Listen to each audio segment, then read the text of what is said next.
దేవుని ఎందుని పెట్టి మనం ఆరాధించాలి, దేవుని ఎందుని పెట్టి మనం స్తుతించాలి,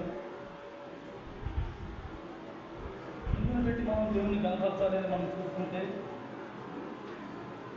ఈరోజు మనం సజీవులుగా ఉన్నాం. ఇది ఆయన కృప, ఆయన మనకు పెట్టిన భిక్ష. ఎందుని పెట్టి దేవుని మనం ఆరాధించాలి. అలాగే యేసుక్రీస్తు ప్రభుని ఎలాగైతే ప్రేమించాడో నిన్ను నన్ను కూడా అదే భక్తులు ఆయన ప్రేమిస్తున్నాడే కానీ మనం మనుషులమని విశ్వాసులమని ఆయన మనం తప్పుగా ప్రేమించట్లా. ఒకే పద్ధతిలో ఒకే రీతిగా ఒకే విధానంగా ప్రేమిస్తున్నాడు కాబట్టి ఆయన మనం గుర్తించి కనపరచాలి. అలాగే గడిచిన వారం అంతా కూడా మనల్ని జీవాహారంతో వాక్యం ద్వారా పోషిస్తూ మనకు కావాల్సిన శరీరాహారం కూడా ఆయన సమకూర్చి మనకు ముందుగా అన్ని సిద్ధపరుస్తూ మనకు కావాల్సిన సమస్తమును మనకు అందిస్తూ మనందరినీ ఆయన స్వాగంలో తీసుకుని మనం తప్పిపోయినప్పుడల్లా మనం సరిచేస్తూ మనం దేవునికి దూరంగా ఉన్నప్పుడల్లా ఆయన మనం లేవనెత్తుతూ ఆయనతో పాటు మనం నడిపిస్తూ మనందరినీ కూడా కాచి కాపాడుతూ ఈరోజు సంఘంగా కూడి ఆయన్ని స్తుతించడానికి కనపరచడానికి సమయం మనకు ఇచ్చినందుకు ఆయన ఎంతైనా కనపరచాలి. దేవుడు చేసిన మేలులో దేనిని కూడా మనం మరవకూడదు, దేనిని కూడా మనం మర్చిపోయి నిర్లక్ష్యంగా ఉండకూడదు.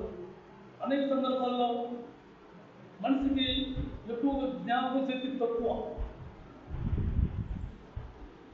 అన్ని గ్రహాన్ని ఎక్కువగా మనం ఆలోచించుకుని మనసులో పెట్టుకున్నామే కానీ దేవుడి వాక్యాన్ని మాత్రం మన మనసులో భద్రపరచుకోలేదు. అతి తక్కువ మంది మాత్రమే వాటిని భద్రపరచుకుంటూ ఉన్నారు. ఎందుకంటే అదే దీక్షలో ఉండి దేవునికి శిష్యుడిగా జీవించాలనుకుని దేవుని పట్ల ఆసక్తి కలిగి ఆ వాక్యం ఏంటో తెలుసుకోవాలని పట్టుదల ఆ యొక్క ఆశ ఉన్నవారు మాత్రమే దాన్ని మనసులో బంధించుకుంటారు. మనమైతే ఆ ఉన్నదాన్ని ఆ ఏమంటే ఆ మందులు దాటేటప్పటికి దాన్ని మర్చిపోవడం, లేదా ఆ రోజు సాయంత్రం వరకు జ్ఞాపకం ఉన్నాం పిల్లలు మాత్రం ఖచ్చితంగా మనం మర్చిపోతాం. కానీ దేవుడు ఏం చేస్తున్నాడు, ప్రతిసారి కూడా మనకి జ్ఞాపకం చేస్తూ హెచ్చరిస్తూ ముందుకు నడిపిస్తూ ఆయన మనల్ని జీవాహారంతో పోషిస్తూ కాచి కాపాడుతున్నాడు. కాబట్టి ఆయన ఎంతైనా మనం స్తుతించి కనపరచాలి. ఆరాధన అనేది వాక్యం చెప్పుకుని 4 మాటలు చెప్పుకుని దేవుని కనపరిచేది కాదు, దేవుని స్తుతించేది కాదు. ఆరాధన అనేది రోజు రోజు మన జీవితంలో నూతనంగా మార్పు రావాలి. ఏ వాక్యం అయితే మనం వింటున్నామో, ఏదైతే మనతో దేవుడు మాట్లాడుతున్నాడో మనం చెప్పుకున్నామో ఆ ప్రకారంగా మనలో ఆ క్రియ రోజు రోజు మార్పుగా కనిపించాలి. ఎప్పుడు లేదనే ఆదివారం అయ్యే మాటలు చెప్తాడు, అదే మాటలు అని మనం అనుకోవచ్చు. కానీ అది మనకు చాలా అవసరం. ప్రతిసారి దేవుడు చెప్పేది మనం జ్ఞాపకం చేసుకుంటూ ఉండాలి. ఆయన చేసిన మేలు జ్ఞాపకం చేసుకోవాలి. అలాగే ఆయన మనం పెట్టే ఆహారాన్ని జ్ఞాపకం చేసుకోవాలి. ప్రతి విషయంలోనూ ఆయన నామాన్ని కనపరుస్తూ ఆయన ముందొచ్చిగా ఉంచి మనం ఆయన వెనకాల వెంబడిస్తూ ఆ ప్రకారం మనం జీవించడమే దేవునికి ఆరాధన. మందిరంలో కూడుకుని కాను వేసుకుని 2 పాటలు పాడుకుని 4 మాటలు చెప్పుకునేది కాదు ఆరాధన అనేది. ప్రతిరోజు దేవునితో సంభాషణ, అలాగే దేవుడు చెప్పిన మాట ప్రకారం మనం జీవించడం, అది దేవునికి ఆరాధన. ఒకరోజు ఒక పూట కాదు, నిత్యం నిరంతరం మనం నేర్చుకుంటూ ఉండాలి. నాకు తెలుసు, నాకు వచ్చు, నేను ఎంతో ఆత్మీయుని అనుకునేది కాదు. ప్రతిరోజు మనకు అవసరం. అలాగే దేవుని సన్నిధిలో ఒక్కరోజు గడుపుట బయట 1000 జన్మలు గడుపుట కంటే శ్రేష్ఠకరమైనదని దేవుడు మనకు సెలవిచ్చాడు. ఆ ప్రకారం మనం ఎప్పుడూ కూడా మన సొంత విషయాల్లో కానీ, సొంత పనుల్లో కానీ, మన సొంత నిర్ణయాల్లో కానీ దేవుని మాటను, దేవుని మందిరాన్ని మనం నిర్లక్ష్య పెట్టుకోకూడదు. మనకిచ్చిన సమయాన్ని పెట్టి దేవుడు ఆ సమయంలోనే మనం ఇంకా సమయాన్ని దొంగిలించకపోతున్నామే కానీ ఈ సమయాన్ని పెట్టి నేను దేవుడి మాటలు వినాలి, దేవుడి సన్నిధిలో కూర్చోవాలి, ఆ మాటలు నేను తెలుసుకోవాలి, ఆ ప్రకారంగా నా జీవితాన్ని సరి చేసుకోవాలి అనే ఆసక్తి కలిగి ఉండాలి. ఆ ఆసక్తి లేనప్పుడు దేవుణ్ణి మనం ఆరాధించలేము. ఎప్పుడు కూడా దేవుడి పట్ల ఆసక్తి, ద్రాహం, దప్పిక, ఆకలి ఇవి మనలో ఉన్నప్పుడే దేవుడికి మనం సన్నిహితంగా ఉంటాం. అవి మనలో లేనప్పుడు దేవుడు సన్నిహితంగా మనం ఉండలేము. కాబట్టి ఎప్పుడు కూడా మనం దేవునికి విధేయత కలిగి ఆయనకు లోబడి ఆయన ఏమైతే చెప్తున్నాడో ఆ ప్రకారం జీవించడానికి మనం ఇష్టపడాలి. అలాగే అవన్నీ ఒకరోజు జరిగేవి కావు. రోజు మనలో ప్రతిరోజు కొంచెం కొంచెంగా మార్పు పొందితేనే కానీ దేవునికి సన్నిహితంగా దేవునితో సాహసంగా మనం జీవించాలి. కాబట్టి ఎప్పుడూ కూడా దేవునికి ఇష్టంగా మనం ఉండాలి. దేవునికి ఇష్టంగా మనం ఉండాలంటే యేసుక్రీస్తు వైపు మనం తిరగాలి. ఆయన మనం గుర్తుపెట్టుకోవాలి, ఆయన మనం ముందుంచుకోవాలి, ఆయన చేసిన పనులన్నీ కూడా మనం జ్ఞాపకం తెచ్చుకోవాలి. ఆ ప్రకారం మనం జీవించడం ప్రారంభించాలి. అప్పుడే దేవునికి మనం ఆరోగ్యులుగా ఉంటాం. ఈ భూమి మీద దేవుని ఆత్మతో సత్యంతో ఆరాధించిన ఆ మహనీయుడు ఆ యేసుక్రీస్తు ప్రభు ఒక్కడే. అలా మనం ఆరాధించాలంటే యేసుక్రీస్తు ప్రభు ఎలాగైతే తన జీవితాన్ని కొనసాగించి ఆ ప్రకారంగా దాన్ని సిద్ధపరిచి దేవుడికి అర్పణగా ఇచ్చి నువ్వు ఇచ్చిన పని ముగించాను, సమాప్తమైంది అని ఎలాగైతే చెప్పగలిగాడో అలా మనం చెప్పే స్థాయికి మనం నడుచుకోవాలి. అది ఆరాధన అవుతుంది. అంతేగాని ఆదివారం వచ్చి మందిరంలో కూర్చుని కానుకేసుకునేది కాదు ఆరాధన అనేది. కాబట్టి మనం ఎప్పుడు కూడా దేవుడిని ఎదురు పెట్టి మనం ఆరాధించాలి. ఎలా ఆరాధించాలి, ఏం చేస్తే ఆరాధన అవుతుందని ఎవరికి మనం వ్యక్తిగతంగా మనమే సెర్చ్ చేసుకోవాలి. కానీ వీడు ఎలా ఉన్నాడు, వాడు ఎలా ఉన్నాడు, ఆ మనిషి ఎలా ఉంది, వాడు చేసి తప్పు, వాడు చేసి ఒప్పని మనం ఎవరిని కూడా తీర్చిదిద్దానికి మనకు అధికారం లేదు. ఎందుకంటే యేసుక్రీస్తు ప్రభువే ఈ భూమి మీద తీర్చిదిద్దానికి రాలా, మన మార్గాన్ని చూపించడానికి వచ్చాడే. కానీ ఆయన తీర్పు తెచ్చలా. మనం ఎలా మనం జీవిస్తే తండ్రికి అర్పణగా ఉంటామో, ఎలా మనం జీవిస్తే తండ్రికి సన్నిహితంగా ఉంటామో, ఎలా మనం నడుచుకుంటే ఆ పరలోక తండ్రి దగ్గరికి చేరతామో చూపించడానికి ఆయన వచ్చాడే. కానీ తీర్పు తెచ్చడానికి కాదు. అలాగే మనం కూడా ఎవరికైనా లోటుపాటు లేకుండా ఉండవు. ప్రతి ఒక్క మనిషిలో ఎక్కువ లోపం ఉంటుంది. కానీ దాన్ని సరి చేసుకునేలాగా మనం నచ్చ చెప్పాలి, లేకపోతే వాళ్ళ ముందు బాగా ప్రార్థన చేయాలి తప్ప మన ఎగతాళిగా మనం ఎప్పుడు కూడా చూడకూడదు, వెలువెట్టి చూపించకూడదు. ఏప్రిల్ రాసిన పత్రిక 12వ అధ్యాయం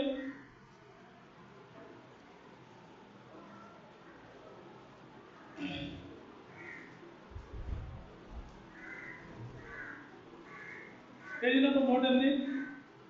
ఏప్రిల్ రాసిన పత్రిక 12వ అధ్యాయం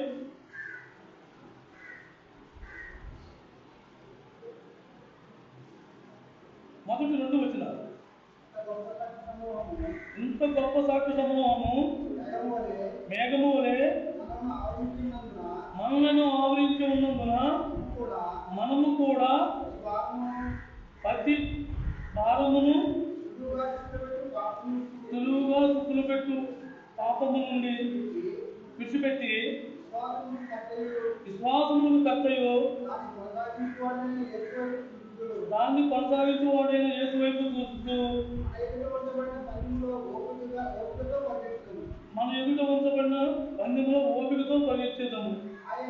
ఆయన తన ఎదుట ఉంచబడిన ఆనందం కొరకై అవమానమును నిర్లక్ష్యపెట్టి సిలువను సహించి దేవుని సింహాసనం యొక్క కుడిపాసమున ఆసీనుడై ఉన్నాడు. మనం చిన్న విషయాల్లో సింపుల్గా అతి సులువుగా ఎంత సులువుగా మనం పాపం చేస్తాము అంటే సులువుగా మనం మాట్లాడే మాట సులువుగా మనం అతి సులువుగా ఎప్పుడైతే మనం వాడుతూ ఉంటామో దానిలో ఎంత పాపం ఉందో మనం గ్రహించుకుంటాం. అవలీలగా తెలిసి ఉండి కూడా ఊరికే చిన్న అబద్ధం, అలాగే తెలిసింది కూడా ఆ వ్యక్తి ఎవరో మనకు తెలుసు, అయినా సరే కొంచెం మంచి బట్టలు కట్టుకున్నా కొంచెం అందంగా ఉన్నా ఏం చేస్తాం, ఎన్ని తెలిసి మరీ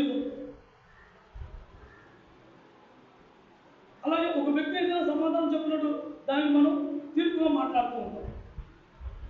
ఇది ఎంత సులువుగా అంటే మనం తరచూ వాడే పదాలు, తరచూ చేసే క్రియలు, వీటి వల్ల అతి సులువుగా మనం పాపంలో పడిపోతూ ఉంటాం.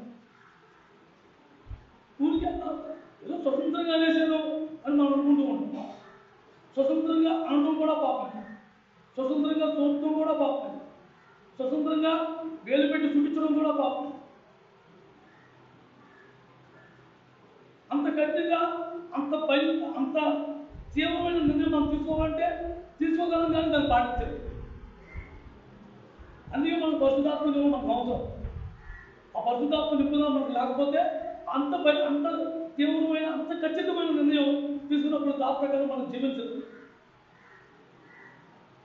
సులువుగా చిక్కులు పెట్టే పాపం అంటే మనం సులువుగా ఎంత వినయంగా అది మన పాపంలో పడుతుందో క్లియర్గా అర్థమవుతుంది. అసలు మనం దేని గురించి మాట్లాడుతున్నా కూడా మనకి ఆ తెలియని స్థితిలో మనం పాపం చేస్తున్నాం. అసలు ఆపత్తం ఆడవలసిన అవసరం కూడా కానీ విషయంలో ఆపత్తం ఆడుకోవచ్చు. ఎంత సులువుగా మనం తప్పుదారి పడుతూ ఉంటాయంటే అపవాది. ఎప్పుడైతే మనం ఆత్మీయంగా ఎదుగుతున్నామో, ఎప్పుడైతే ఆత్మీయంగా మనం బలపడుతున్నామో, ఎప్పుడైతే ఆత్మీయంగా సరిహద్దుగా మనం ఉంటామో, అప్పుడు ఎక్కడో అక్కడ చిన్న అగ్గిపోల గీతలు పడేస్తూ ఉంటారు. దాన్ని బట్టి మనం అతి సులువుగా నోటితో పాపం జరుగుతుంది. తొందరపాటు ఆలోచన, తొందరపాటు మాట, అలాగే మన చూపు, మనం ఎక్కడికి వెళ్ళాలో అక్కడికి వెళ్ళాం, ఎక్కడికి వెళ్ళకుండా పని కడుతుంది. అలా అది ఎంత సులువు అంటే సింపుల్, మనం డైలీ రోజువారీగా చేసే పనులు అన్నమాట. అందుకనే అంత సులువుగా మనం ఆ చిక్కుల్లో, ఆ పాపం అనే చిక్కుల్లో పడిపోయి దాన్ని మళ్ళీ ఆయన విడిపించడానికి ఎంతో భారం కలిగి ఆయన మన రోజు కూడా కడుగుతూ విడిపిస్తూ ఉండాలి. కాబట్టి మనం తీసుకునే నిర్ణయం ఖచ్చితంగా తీసుకుంటున్నాం, కానీ దాంట్లో మనం ఖచ్చితంగా బలపడుతున్నాం లేదన్నది మనమే చూసుకోవాలి. మనమే అయితే మాత్రం దాన్ని మనం చేయలేము. ఏ మనిషికి అది సాధ్యం కాదు. కానీ ఆ పరలోక తండ్రి ఆయన ఆత్మ మనలో పెడుతున్నాడు కాబట్టి ఆ ఆత్మ మనం పొందుకుంటే అది మనం సాధ్యం అవుతుంది.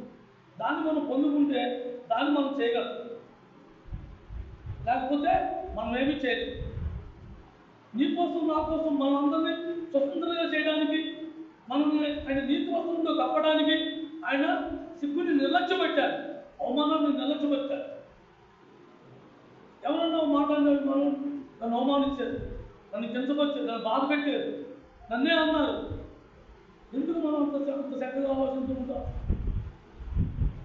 ఒకవేళ అన్నారు అంటే దానికి కారణం లేకుండా అందరం కదా, ఏదో లోపం ఉంటుంది కదా, ఆ లోపం మనం సరి చేస్తున్నాం అని ఒక మనసు మనకు కలిగి ఉంటే ఆ సులువుగా చెప్పి పెట్టే పాపంలో మనం పడం. ఆ వ్యక్తి ఎవరైనా వచ్చి ఒక మాట మనం అన్నప్పుడు మనం దానికన్నా స్పీడ్గా తొందరగా మనం ఎలా నిర్ణయాలు తీసుకుంటామో అంత సులువుగా పాపంలో పడుతుంది.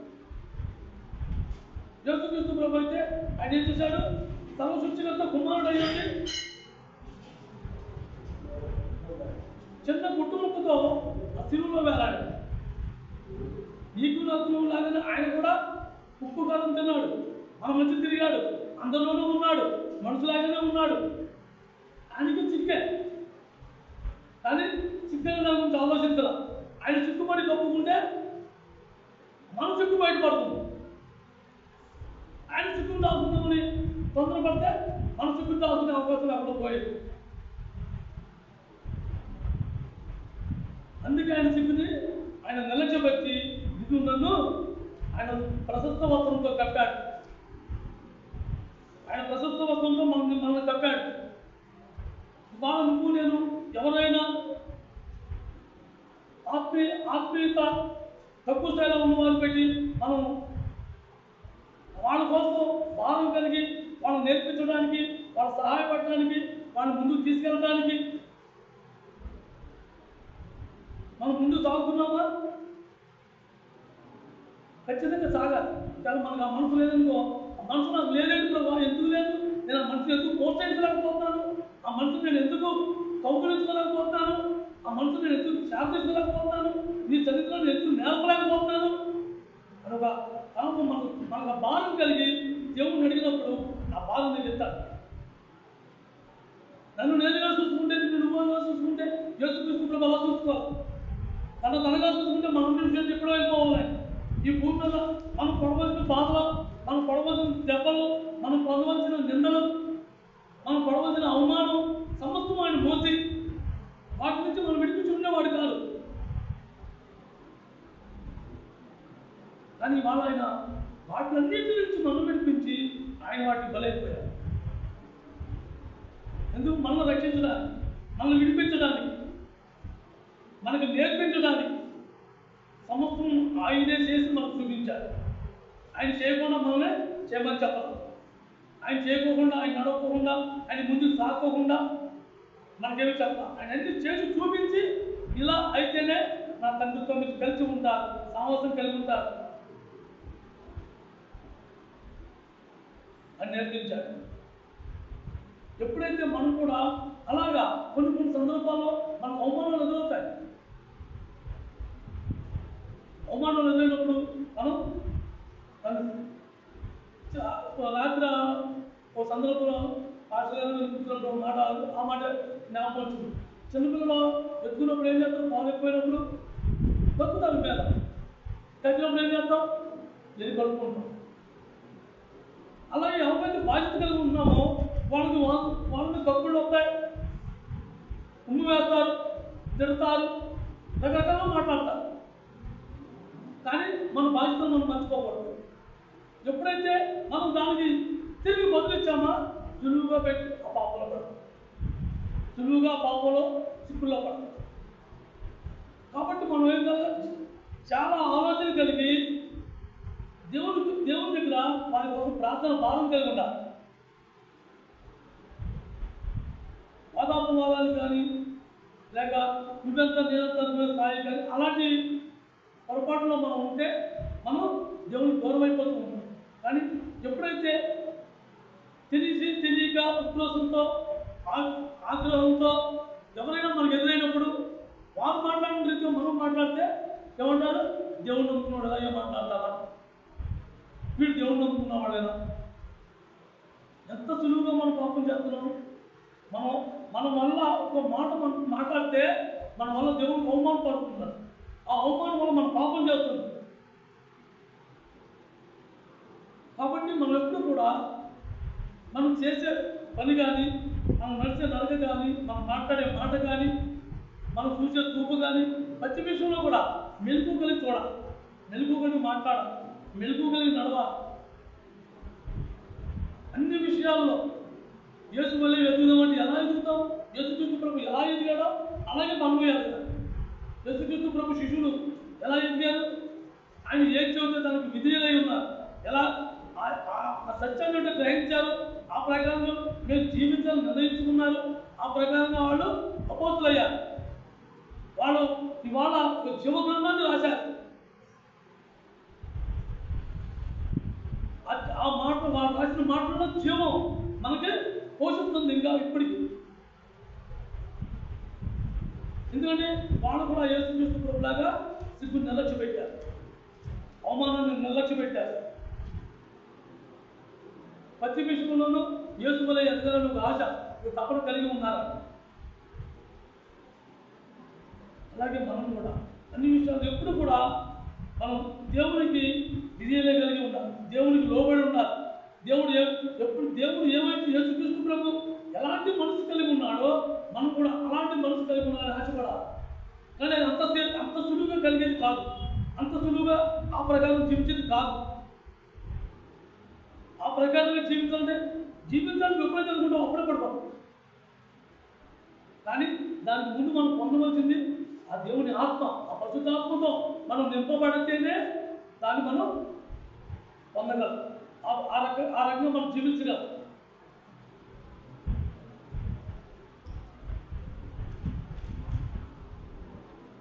ఫిలిప్పీయులకు రాసిన పత్రిక 2వ అధ్యాయం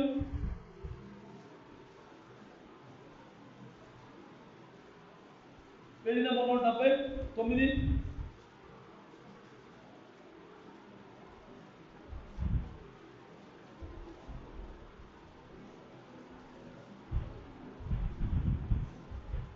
ఫిలిప్పీయులకు రాసిన పత్రిక 2వ అధ్యాయం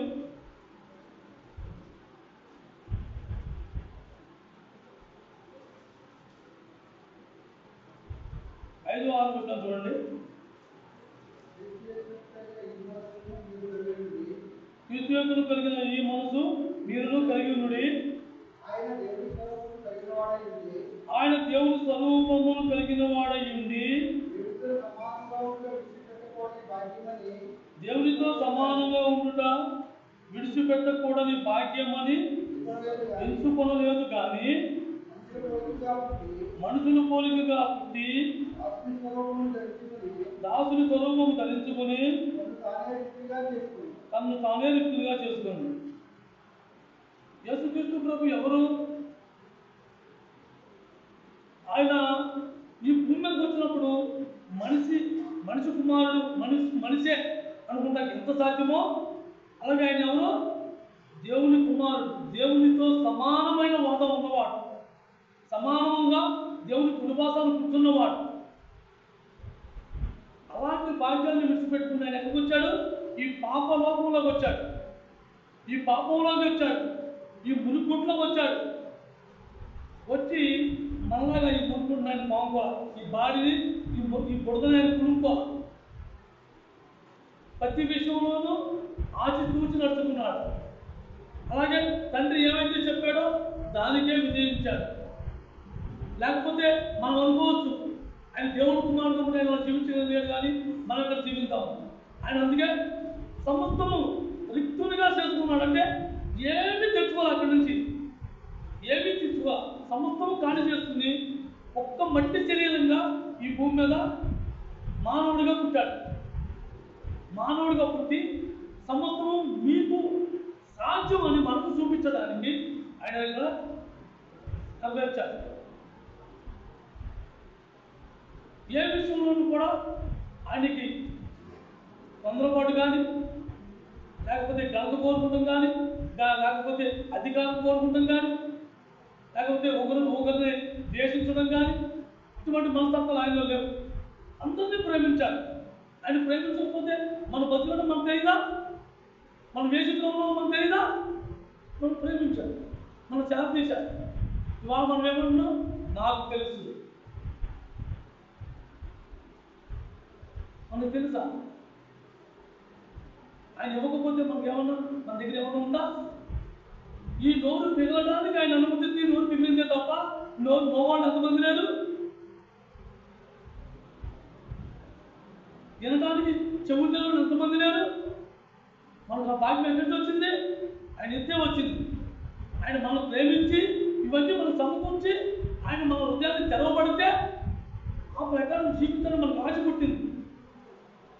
లేకపోతే అందరిలాగా మనం కూడా పెద్దత్తంగా ఉండేవారు. ఏమంటే తెలియకుండా జీవించాం. మనస్తత్వాలు ఒకళ్ళు కూడా అర్థం చేసుకోలేకుండా ఒకళ్ళ ఒకళ్ళు నేరాలోపణలు చేసుకోవడం, కొట్లాటలు, గొడవలు, భేదాలు ఇటువంటివి పెట్టుకోవడం, ఇలా మనం ఎన్నిసార్లు తప్పిపోయి ఉంటాం దేవుడు తెలియకముందు. నాకైతే ఇంకా నా జీవితం గురించి చెప్పుకునే అవసరం లేదు. మీ అందరికీ చాలా మంది తెలిసే ఉండొచ్చు.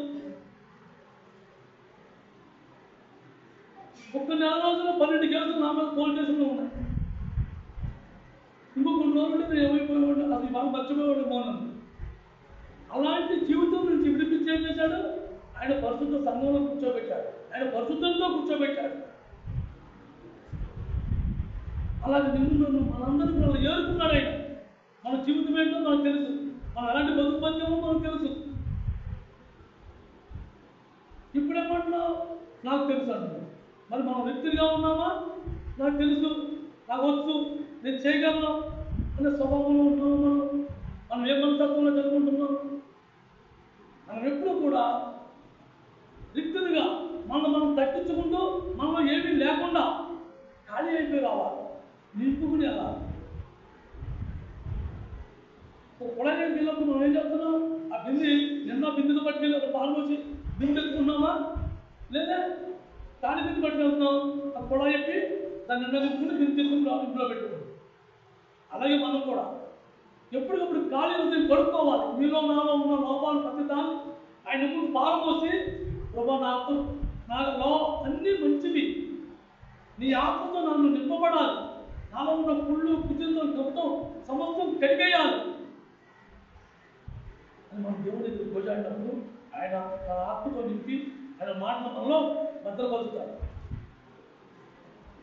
మనం రిక్తులుగా కాకపోతే మాత్రం మనం ఏమీ కూడా బలపరచుకోలేము, మన కడుపులో జిగుడ్చుకోలేము. మన కడుపులో ఉన్నది ఏంటి? పుళ్ళు కుతంత్రమే. అలాంటివి ఉన్నప్పుడు మనం ఎలాగా విధేయులుగా ఉన్నాము?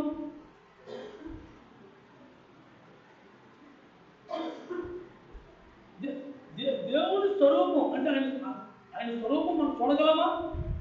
ఇంకా మనకు ఆ బాధ్యత ఉందా?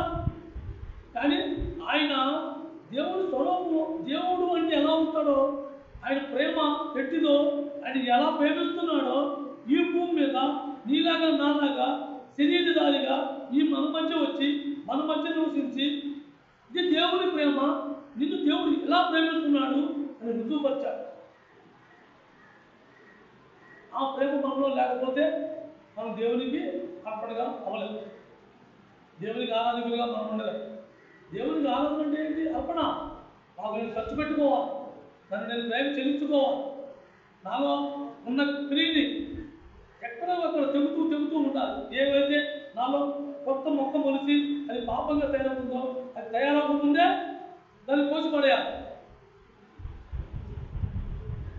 అది ఎప్పుడైతే అలా కోసుకుంటూ వచ్చామో మనలో తీసుకొని స్వరూపం ఏర్పడుతుంది. అది ఒక్కసారి జరిగేది కాదు. రోజు నేర్చుకోవాలి, రోజు కడుక్కోవాలి, రోజు భద్రపరచుకోవాలి.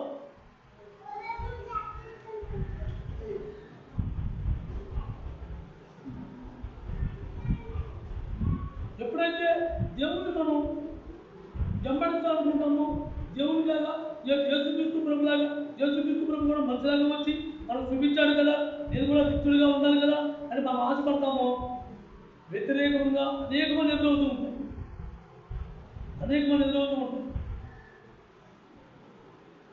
వాటిలో నువ్వు ఏ ఒక్క తొందరపడినా, ఏ ఒక్క నిర్లక్ష్యంగా నువ్వు మాట్లాడినా, తొందరపాటు నిర్ణయాలు తీసుకున్నా దేవునికి మనం అవిధేయమే కానీ విధేయం కాదు. కాబట్టి మనకు వెలుగుతనం చాలా అవసరం. ఎందుకంటే రోజులు చూస్తే సమీపంగా ఉన్నాం, ప్రభు రాకడెప్పుడో తెలియదు. అలాగే ఈ వాతావరణం బట్టి మనం ఎప్పుడు పోతామో కూడా తెలియదు. అనేకమైన రోగాలు, పైగా అందరం బాగానే ఉంటున్నాం, కానీ కడుపులో లోపల ఏ రోగం ఉందో ఎవరికీ అర్థం కావట్లేదు. ఎప్పుడు లేకపోతామో తెలియదు. ఈ మాత్రదానికి మనము నాది, నాకు, నేను ఈ మూడు పదార్థాలు చాలా అతి సులువుగా మనం వాడుతూ ఉంటాం. అందుకనే సులువుగా చిక్కులు పెట్టే పాపంలో మనం పడుకోవచ్చు.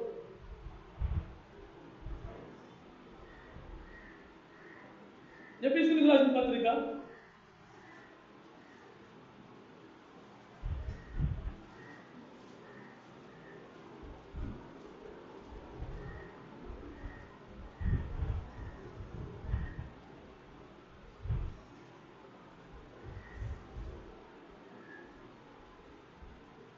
176 ఎఫెసీయులకు రాసిన పత్రిక 6వ అధ్యాయం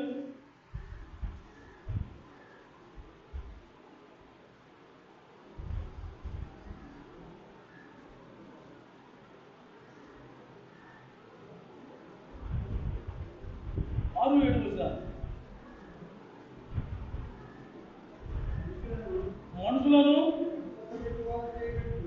మనుషులను సంతోషపెట్టువారైనట్లు, కంటికి కనబడినట్లు కాగా క్రీస్తు దాసులమని ఎరిగి దేవుని చిత్తమును మనసుపూర్వకంగా జరిగించుచు మనుషులకు చేసినట్టు కాక ప్రభువులకు చేసినట్లే ఇష్టపూర్వకంగా చావు చేయదు. చావు అనేది ఒక వాక్యం బోధించడం, లేదా పాటలు పాడుకుంటమే కాదు.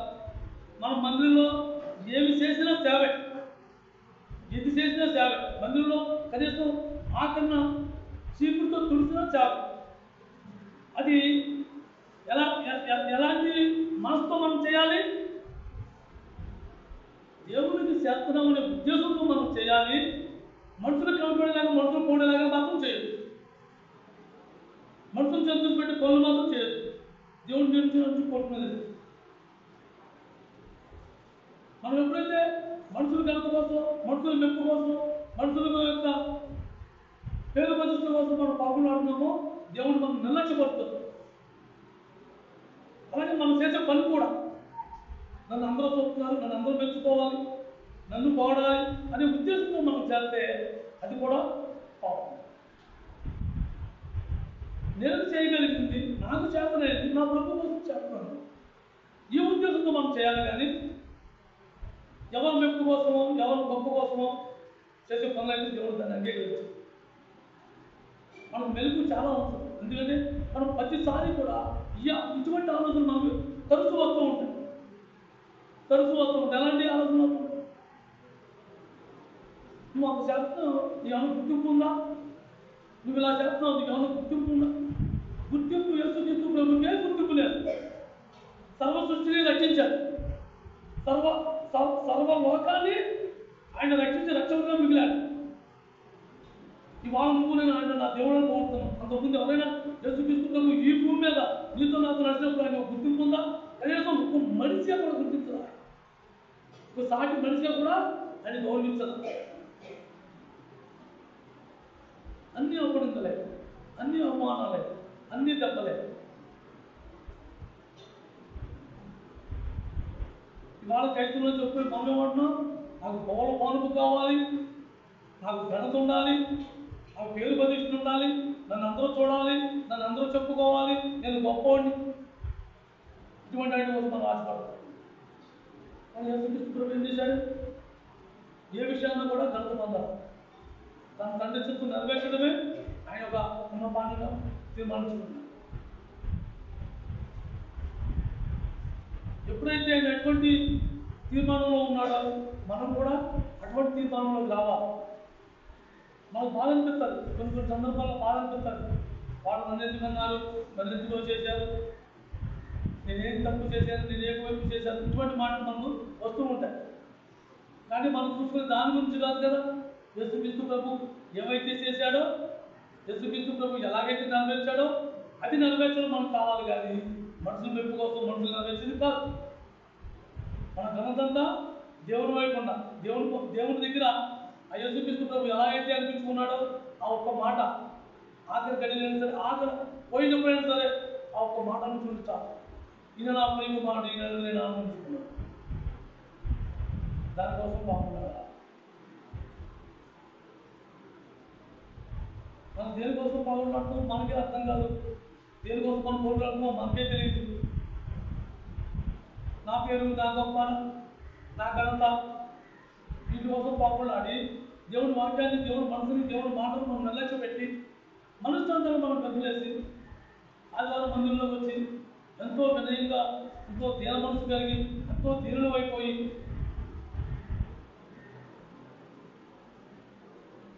దేవుడు అది కోరుకుంటున్నాడు. వేషధారణ అసలు క్షమించినట్టు, వేషధారణలే అసలు క్షమించినట్టు. అది మనం తెలుసుకోవాలి. అది మనం ఎవరికి వాళ్ళు తెలుసుకోవాలి. నటించే నల్ల జీవితం నుంచి ముందు మనం బయటకు వస్తేనే కానీ, లేకపోతే ఎప్పుడో మనం బొక్కబాలుగా పడతామో మనం ముందు పడు అక్కడ దాకా తెచ్చుకోదు. మెలుపు పడదాం, జాగ్రత్త పడదాం, దేవుని కోసం జీవిద్దాం. రోమిలకు రాసిన పత్రిక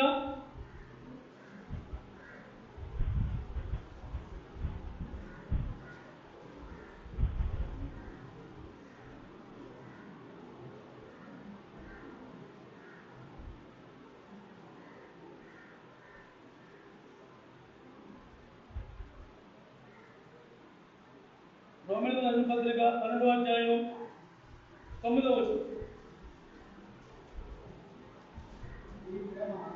నీ ప్రేమ నిష్కపటమైనదై ఉండవలెను, చెడ్డదాన్ని అసహించుకుని మంచుదాన్ని అతుకుని ఉండుడి. మన ప్రేమలో యథార్థత ఉండాలి. పైకి నన్ను ఎంతో మెచ్చుకుంటారు, నన్ను ఎంతో కనపరుస్తారు అని మనం జీవించే జీవితానికన్నా ఉన్నది ఉన్నట్టుగా మాట్లాడు. ఇష్టమైతే నీతో స్నేహం చేస్తాను, నాకు మనం వేస్తాడు. మనుషులు స్నేహం కోరుకుంటున్నావో దేవుడు స్నేహం కోరుకుంటున్నావో మనకు మనమే చూసుకోవాలి. మనుషుల మెప్పు కోసం చేసి మనుషుల స్నేహం కోసం చూసుకుని మన ఆత్మీయ జీవితాన్ని మనం పాడు చేసుకోవద్దు. ఆత్మీయ జీవితంలో ఎదిగిన దాన్ని ఒక్క సిద్ధ గడ్డిపడినా అది మొత్తం ప్రవాహంలో కొట్టుకుపోతూ ఉంటారు. మన జీవితాన్ని మనం యేసుక్రీస్తు ప్రభు ఎంతో బాధ్యత కట్టాడు. ఆ కట్టిన దాన్ని మనం భద్రంగా చూసుకోవాలి. ఎందుకంటే ఆ కోటకు మనం సైనికులు అయి ఉన్నాం. మన జీవితాన్ని, మన ఆత్మీయ జీవితాన్ని మనమే కాపాడుకోవాలి. ఎవరి కోసం చేసేది కాదు, ఎవరి కోసం పొందేది కాదు, ఎవరి మెప్పుడు కోసం మనకు అవసరం. మనం ఎలా జీవిస్తున్నాం అన్నది ఆయన దేవుడికి యథార్థంగా ఉందా లేదా అన్నది మనలో నిష్కప్తమైంది ప్రేమ. అంటే మనం అవతల వ్యక్తిని మనసారా మాట్లాడించేటప్పుడు మనలో వేషధారణ ఉండకూడదు. ఎదురుపడగానే అమ్మ కూర్చో, నువ్వు ప్రేమగా మాట్లాడి అక్క దాని సంగతి నాకు తెలియదా? అలాంటి కష్టమైన ప్రేమ ఎందుకు? మాట్లాడు కదా మానే. నేను ఏమన్నా మాట్లాడమని చెప్పారా? నేను ఏమన్నా స్నేహం చేయమని చెప్పారా? నీ స్నేహంలో ఎలా ఉందా లేదా చూసుకో ఫస్ట్. నీ స్నేహంలో యథార్థత లేనప్పుడు, నీ మనసులో నిజమైన ప్రేమ లేనప్పుడు నీకు భయం పడుతుంది, వణుకు పడుతుంది, ఆందోళన పడుతుంది, కలవరం పడుతుంది. అంటే నువ్వు యథార్థతగా ఉన్నావు అనుకో, దేవుడికి తప్ప నువ్వు మనిషి అన్నవాడికి ఎవరికీ భయపడవుతారు. ఏ నరుడికి నువ్వు తలంతా ఉంటారు. ఒకసారి దేవుడు నువ్వు తలంచి నేను ధైర్యంగా నడవగలిగావా? మానవుడి అన్నవాడికి ఎవరికి నువ్వు తలంతా ఉంటారు. ఒక్కసారి నువ్వు ఆత్మీయ జీవితంలో రాజీ పడ్డావా, ప్రతిసారి నువ్వు రాజీ పడటానికి సిద్ధంగా ఉంటావు. నువ్వు రాజీ పడేలా చేస్తుంది అవ్వాలి. ఎప్పుడో ముళ్ళు పెడుతూ ఉంటుంది, ఆ ముళ్ళకి నువ్వు పెరుగుతూ ఉంటుంది, ఆ బాధకు నువ్వు లోపడుతూ ఉంటావు. ఒక్కసారి మనం ఎప్పుడైతే లోపడ్డామా, మన ఆత్మీయ జీవితానికి ఎప్పుడైతే మనం దానికి విధేయులై ఉన్నామా, ఆత్మీయ జీవితంలో తప్పిపోతుంది. అందుకే వాళ్ళు ఆయన శిష్యులు ఎలాగయ్యారు? ఏ ఒక్క విషయంలో కూడా రాజీ పడలా. తెలుసుకున్న బతుకాన్ని విడిచిపెట్టుకుంటూ వచ్చారు. నాకు నచ్చినట్టు నేను చేసుకోవడానికి, నాకు నచ్చినట్టు నేను తిరిగి, నాకు నచ్చినట్టు నేను చేసి జీవించి ఆధారం వచ్చి మందులో కూర్చుని నేను దేవుడిని అనుకున్నాను, నేను ఎంతో ఆత్మీయండి అని చెప్పుకోవాలి. వాళ్ళు దేవుడి కోసం జీవించారు. అలాగే మనం కూడా జీవితాన్ని దేవుడు ఎంతో ఆశపడుతున్నాం. ఆయన కోసం మనం జీవించాలని ఎంతో బాధపడుతున్నాం. అందుకని దేవుడు మనకు ఇచ్చిన పని మనం పూర్తిగా నెరవేర్చామా? ఏమి నెరవేరుతున్నామా? పూర్తిగా కాదు, మనకు ఇచ్చిన పనిలో ఏ కొంచెమైనా మనం నెరవేర్చగలుగుతున్నామా అని మనం చూసుకుంటూ ఉండాలి. మనం ఎంతవరకు నెరవేర్చుతున్నాము, ఎంతవరకు దేవుడి పని నిర్లక్ష్య పెడుతున్నాము, ఎంతవరకు మనం దేవుడికి విధేయంగా ఉంటున్నాము, ఎంతవరకు దేవుడితో కలిసి జీవిస్తున్నాము, ఇవి ప్రతిదీ కూడా పోగొట్టుకుని పోగొట్టుకోవాలి. నా ఫలం తెచ్చుకోవాలి. యేసుక్రీస్తు ప్రభువు అయితే ఏమన్నాడు? ఈ భూమి మీద నువ్వు నాకు ఇచ్చిన పని పూర్తి చేశా. యోహాను సువార్త 17వ అధ్యాయం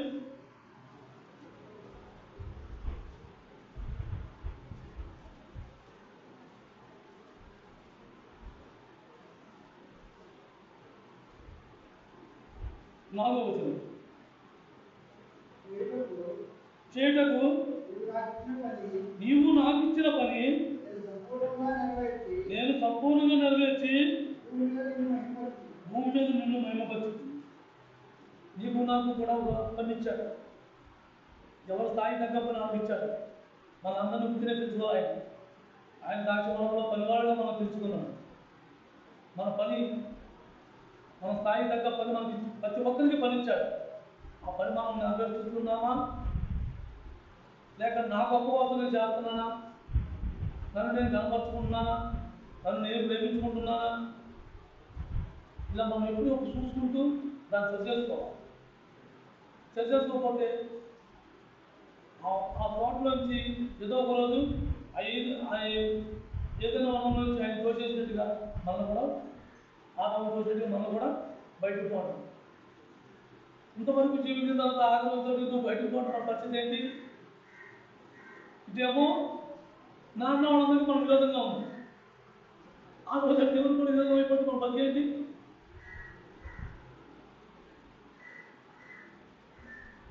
అది ఆలోచన ఉండాలి.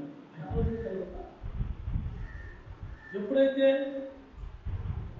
నన్ను నేను కోరుకుంటూ ఎదటి నేను ఏదైతే చూపిస్తున్నానో సులువుగా చిక్కుల్లో పడిపోతానమాట. అతి సులువుగా పాపంలో పడతాను. యేసుక్రీస్తు ప్రభువు ఎప్పుడు ఎవరికి తీర్పు తీర్చరు, ఎవరిని కించపరచరు, అందరినీ ప్రేమించాడు. అందరినీ మన లాంటి దుర్గంలో ఉన్నప్పుడు మన జీవితాలు మనగా పాడు చేసుకుని కొంపు కొట్టేసే సమయంలో ఆ ప్రభు మన శాంతిసి మనందరినీ కూడా శుభ్రపరిచాడు, శుద్ధీకరించాడు, శుద్ధి చేశాడు.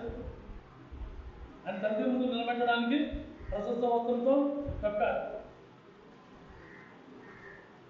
మనం ఆ ప్రశస్త వస్త్రం కప్పడానికి ఆయన నుండి వస్త్రమే లేకుండా చేసుకున్నాం. వాళ్ళు మనం ఏమంటున్నాం? నేను గొప్ప, నాకు అన్నీ తెలుసు. నీకు తెలుసుంటే చదవని తెలియపరచు, వాళ్ళు నేర్పించు, వాళ్ళు సహాయం చేయి. ఎవరైతే ఆత్మీయ అనారోగ్యంలో ఉన్నారో వాళ్ళు తోడుగా ఉండు. మన బిడ్డలు మన పిల్లలు ఎవరైనా అనారోగ్యంలో ఉంటే మనం ఏం చేద్దాం? వాళ్ళకి తోడుగా ఉండి రాత్రి వాళ్ళు వాళ్ళ కాపలా కాసి వాళ్ళ హాస్పిటల్ చుట్టూ తిప్పి ఆరోగ్యవంతులుగా చేయమా? అలాగే మన బాధ్యత. మనలో నిష్కప్తం లేకుండా ఉంటే, మనలో నిజమైన నిష్కప్తం లేకుండా మనం జీవించే ప్రేమ అయితే అవతల వ్యక్తులు మనం ప్రేమిస్తాం. వాళ్ళకి తెలియదు, తెలియనప్పుడు మనం ప్రోత్సహిస్తాం, వాళ్ళని వేరేకి చూపిస్తాం.